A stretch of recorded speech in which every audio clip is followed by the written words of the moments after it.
Look, here we want facts. I want to understand better how all of this happens. How are these documents supposed to be stored? Which documents? Who's supposed to be tracking them? How big a deal is all of this? For factual answers, joining us now is Jason R. Barron, an attorney who served for 13 years as the first director of litigation for the National Archives and Records Administration.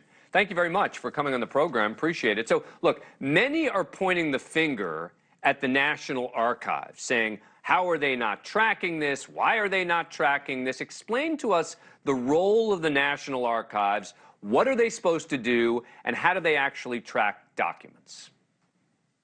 Well, thanks for having me on, Dan. Under the Presidential Records Act, presidential records and vice presidential records are the American people's records at the end of a presidency. At the end of a presidency, they get transferred in the normal course to the National Archives for preservation, for safekeeping, for history's sake. And up till the time that they're transferred, they're at the White House. And those individuals at the White House are responsible for making sure that presidential records, classified or not, are transferred to the archives at the end of the administration, but personal records might be allowed to go with individuals who want them to their personal homes or offices. So there's a big difference between presidential records, government records, and personal records. Now, who tracks that? Well, at the time at the White House, it is really up to individuals and their staffs to make sure that they're doing that segregation properly. And with respect to classified records, yes, there are mechanisms to keep track of what materials are there, but it is not the National Archives that does that during the presidency. It is only afterwards, when they take physical possession of records, that they categorize them and they make sure they index them and they make them available to the American people. So are all classified documents presidential records? They're not, right?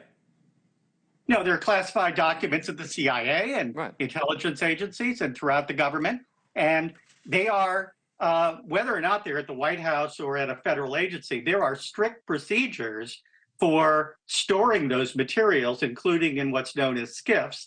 And every senior official is briefed on those procedures. So I'm not excusing anyone from the responsibility of ensuring that classified materials stay within government agencies properly stored. Anyone who walks out or has their staff box up materials that are classified, is committing a security breach of some kind. So why would the National Archives have known that the Trump documents were missing? This is the question I get all the time.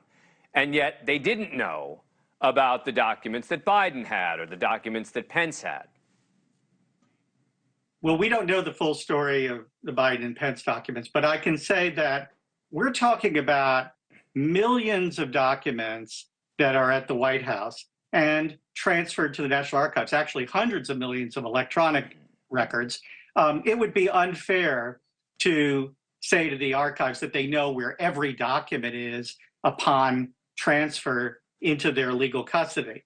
But in terms of how they got notice, I'm not personally aware of the exact means of that. I suspect that there were questions asked about some key documents that were very much in the news with respect to either a letter from President Obama to Trump or the North Korean head of state giving a letter to President Trump that someone noticed was missing, and that led to a series of questions. That's speculation on my part. But the people at the archives, the archivists, were incredibly responsible from the get-go in pursuing the question of whether there were any records at Mar-a-Lago or anywhere else of the former president. And they should be saluted for that.